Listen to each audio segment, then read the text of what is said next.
Tombstone, Arizona Territory, June 6, 1882. The West spawned many different types of men, and one of the most dangerous was Whit Purcell. Well, you're going to be as flashy as an Eastern dude. A successful newspaper man should dress the part. Well, the hat's all right, but, Harris, this coat.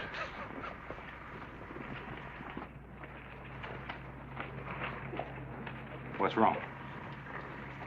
Vulture just rode into town.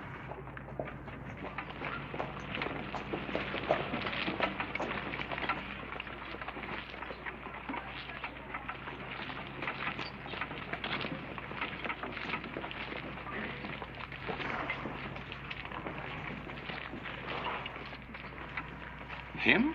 Mm-hmm. You joking? That's about the mildest looking man I've ever seen. He's not even wearing a gun. Whit Purcell does his killing without one.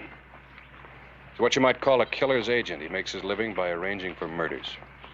What do you mean? Well, let's suppose a man has an enemy. Instead of handling it himself, he sends for Purcell. And then what? For $1,000, Purcell agrees to handle it. And then he sends for his partner, Stu Regan. Regan locates his victim, baits him into a fight, and guns him down. And he and Purcell collect the money and move on. Mm-hmm. Nice business. Yeah, and they make a fine combination. Regan's short on brains, but he's fast with a gun. Purcell can't shoot for sour apples, but he thinks quick. And someone here in Tombstone must be marked for murder. Wonder who. And if he knows it.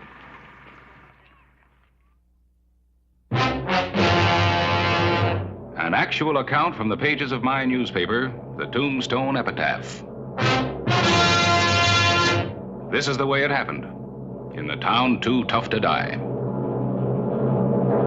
Tombstone Territory.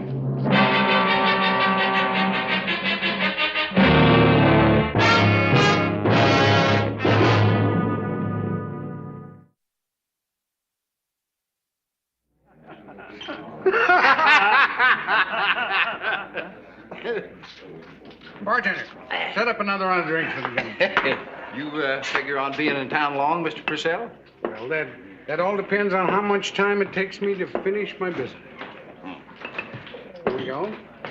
Oh, afternoon, Sheriff. Would you care to join us in a friendly drink? I don't feel very friendly. Oh, now, that's no way to talk, Clay. Mr. Purcell's a visitor in our town. A very temporary visitor. Now finish your drink and get out. Well, Sheriff, what... You can drop the act, Purcell. I've seen you operate before in Dodge City. This is one town that you're not going to get away with murder. Well, I think that's out of line, Clay. When you start letting me run your bank, Eli, then I'll let you tell me how to handle my job. Well, Sheriff, the way you're acting, somebody might think I'm a dangerous character. Oh? What would you call a killer? Well, now, that's very strong talk. Why, I don't even carry a weapon. Unless you count, this. Let me give you some advice, Mr. Purcell. Get on your horse and get out now, while you still can. I'll get out, Mr. Hollister, when I finish my business. Not before. He's right, Clay. There are no keep-out signs posted at the city limits. You can't run a man out of town unless he's done something wrong. Yeah. Yeah, that does make it harder. The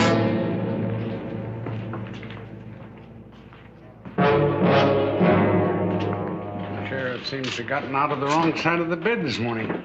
Let's drink to his recovery, huh?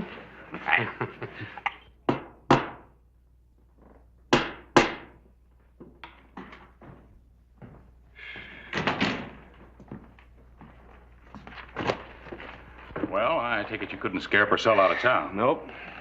I didn't figure it'd work, but it was worth a try. What are you going to do now? I don't know. For the first time since I put on this badge, I feel kind of helpless. There ought to be some way. I can't do anything until they make a move. By that time, it'll probably be too late. If you only knew who they had in mind, you could at least warn him. Yeah, that's part of the battle. But I gotta find out who hired him. Well, you've got your problems. And I've got mine. Getting out a newspaper. Just leave room for an obituary. In Tombstone, I always do.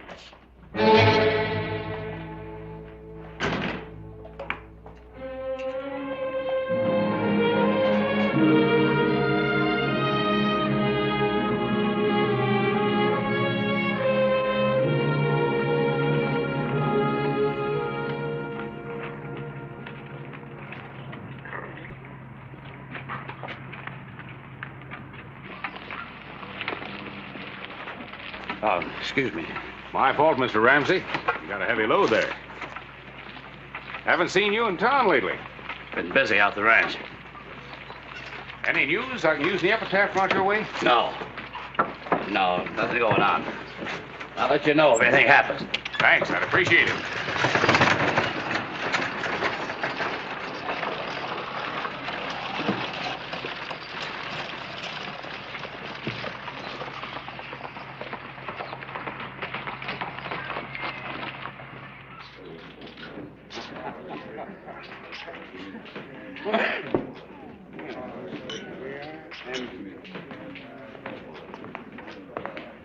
Hello, Tom.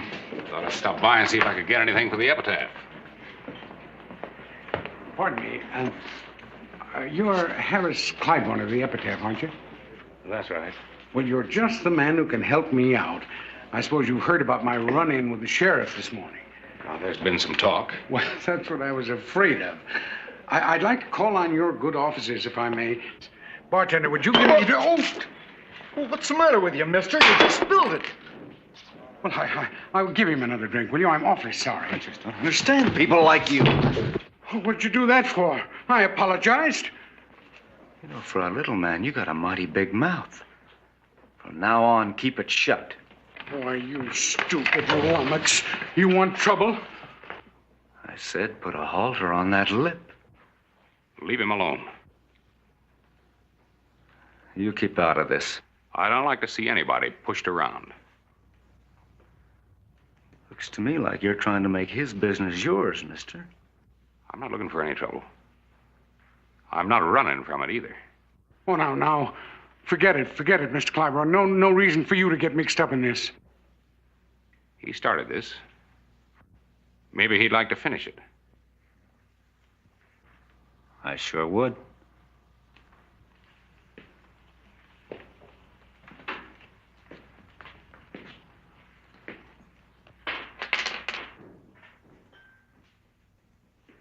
I'm not armed. Don't trouble yourself none about that, mister. I carry an extra.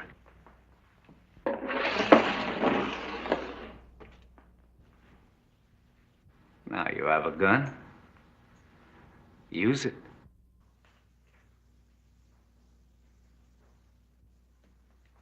Well, go on.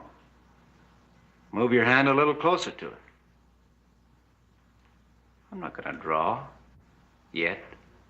Well, go ahead. I'm waiting.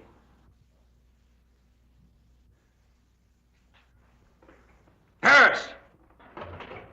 There's not going to be any shooting unless you want to take me on. That fellow started. I know how it started, Mr. Purcell. It's my gun. Well, you ought to be more careful what you do with it. What do you mean? You know, you've heard of cases where men were shot with their own guns? Oh, well, that wouldn't have happened. Maybe not.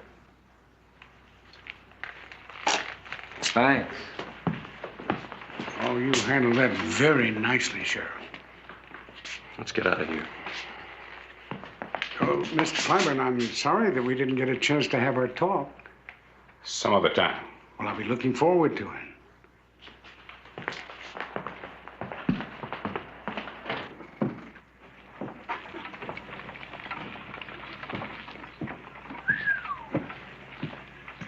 Remind me to stay out of saloons. You act like what I told you's a joke. Now, will you stay away from Purcell? You act like it was my fault. I was standing there. He came up to talk to me. I figured I'd let him talk. And a couple of seconds later, that skinny gunhawk showed up. Is that right? Yeah. It all started with practically nothing. That's where you're wrong. That whole fight was planned down to the last detail. About 2 seconds more, and you'd have been nothing but an obituary notice in your own newspaper. That fella you had the run-in with? That's Stu Regan. Stu Regan? Yeah. We know he's in town to kill somebody. Well, he almost accomplished his purpose. Me? Well, he's not going to waste time picking fights with strangers unless he's hired to. Me? Why? Well, let's find out.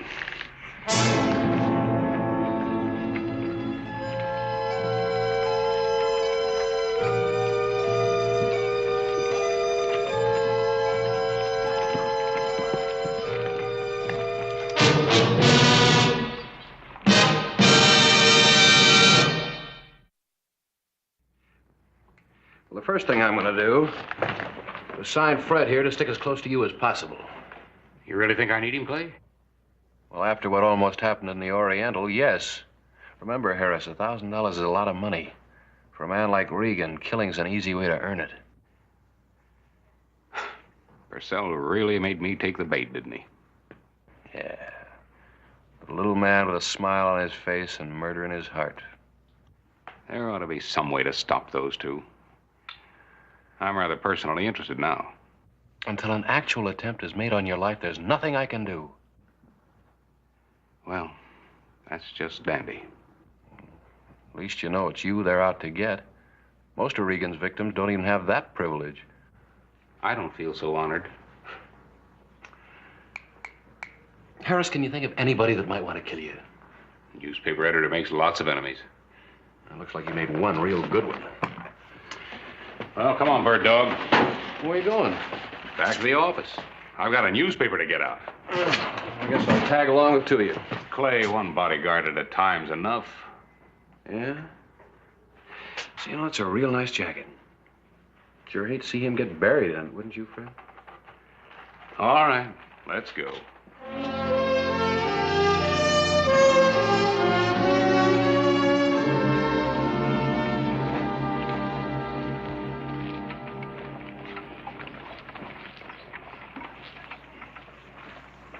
Hollister. Well, hello, Hollister. How's the fair city of Tombstone? Quiet, I hope? It has been lately. Now that you and Regan are in town, I'm looking for change. You've got Stu and me all wrong. Oh? You know, sooner or later, you're going to make a mistake. I'll wait. Well, good for you. Nice talking to you, Hollister.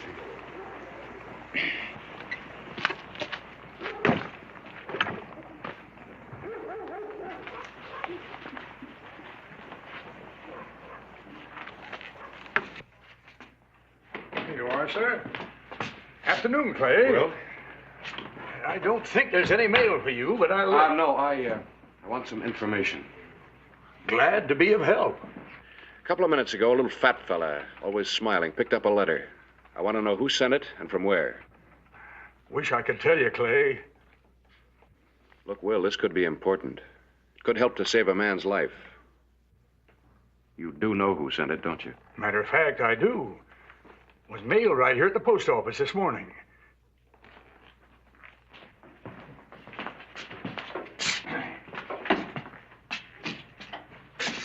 This is confidential, remember? After all, he put a stamp on it. Makes it official mail. Will you trust me, Will? Martin Ramsey left it.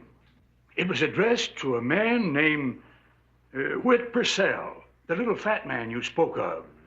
Ramsey told me he'd be by to pick it up. Oh, thanks, Will. Confidential, remember? A postal clerk is sort of like a doctor about these things. Well, Doc, let's hope you just saved a life.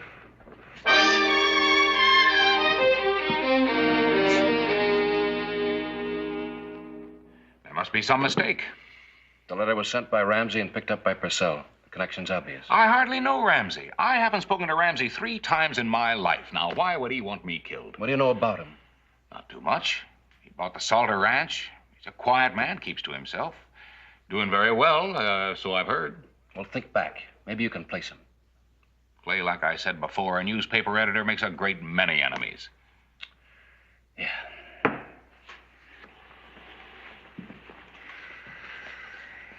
Maybe somebody you exposed in the newspaper and sent to jail. A man you had a fight with. Sent to jail.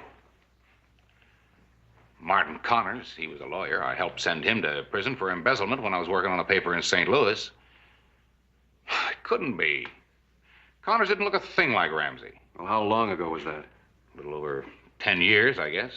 Well, 10 years in a prison term can change a man considerably. Well, without his beard, younger, maybe 20 pounds lighter, it's possible. Well, Martin Ramsey or Martin Connors doesn't make much difference. The important thing is we know who hired Regan and Purcell. Well, frankly, I don't feel much better off. I've still got a loaded gun at my head. I wonder how this will look on me. Well, this is a fine time to be talking about haberdashery. You know what they say, clothes make the man. Hey, that's pretty good. I think I'll order one from Chicago. Look, if it'll get your mind back to the problem, you can have the hat. You can have the coat, too, if it's any help. Well, thanks. I think I will. They're about the same size in the chest. Sleeves are a little short, though. How's it look? Like a newspaper editor who's about to be shot. Good. Let's hope that Regan thinks the same way. Oh, now, wait, Clay. I don't want you taking my bullet. Harris, I don't want either one of us to take a bullet. But shooting's my job. Yours is writing obituaries, remember? Here's what I want you and Fred to do.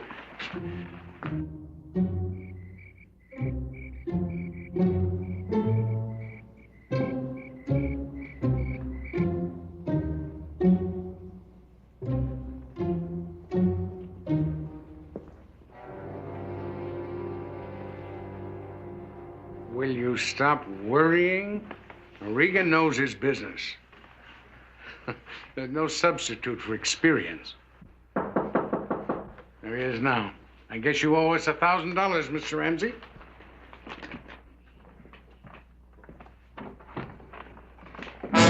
Evening, Mr. Ramsey. Happened to be in the neighborhood, so Fred and I thought we'd drop in on you for a while. Well, Mr. Purcell, this is a surprise. Nice seeing you again. Maybe we can finish up that talk we were going to have. Oh, a lot of things are going to be finished up before this night's over.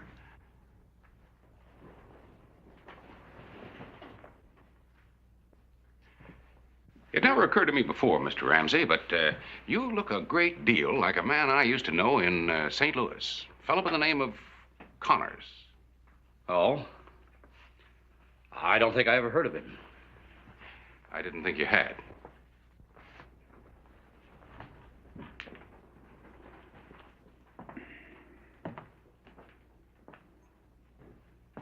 Well, gentlemen, if you'll excuse me, I have an appointment in town. Sit down, Mr. Purcell. And you too, Ramsey. Sit down. We have some more company coming. I think we should all be here to greet them.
Ivor.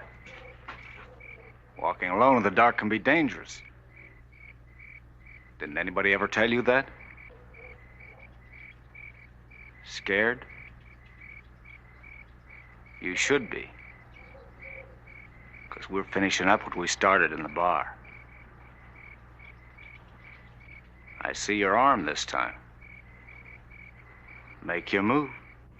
This time you have the privilege. Now earn your money.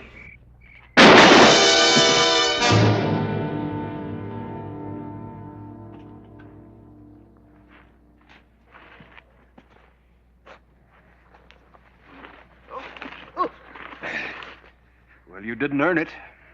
Hollister. Mm-hmm. Yeah, looks like you'll live a long time. But you won't need this in prison. Well, let's get that shoulder doctored up. You and I are going visiting.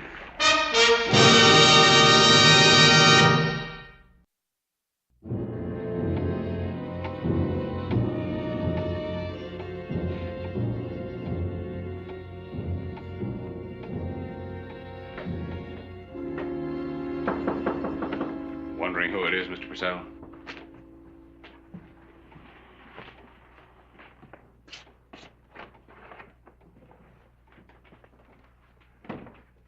I was getting worried. Yeah, I was a little worried, too. You're both under arrest. On what charge? Conspiracy to commit murder. Well, it takes proof to convict a man, Sheriff. I don't think you have any. Oh? Well, some men just don't like sitting in prison alone. Regan did a lot of talking.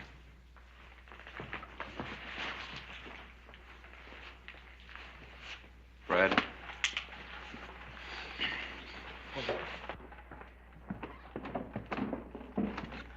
All right, Ramsey, you two.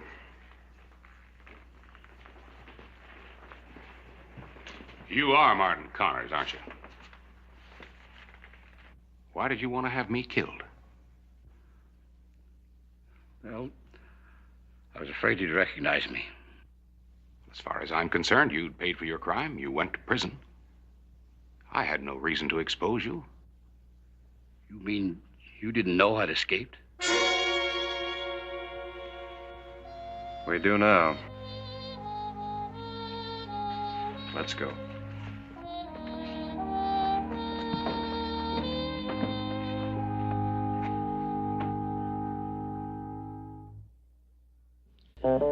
Whistle me up a memory, whistle me back where I wanna be, whistle a tune that'll carry me to Tombstone territory. If your past has run afoul of the law, it's a handy place to be. 'Cause your future's just as good as your draw in Tombstone territory. Whistle me up a memory to Tombstone territory.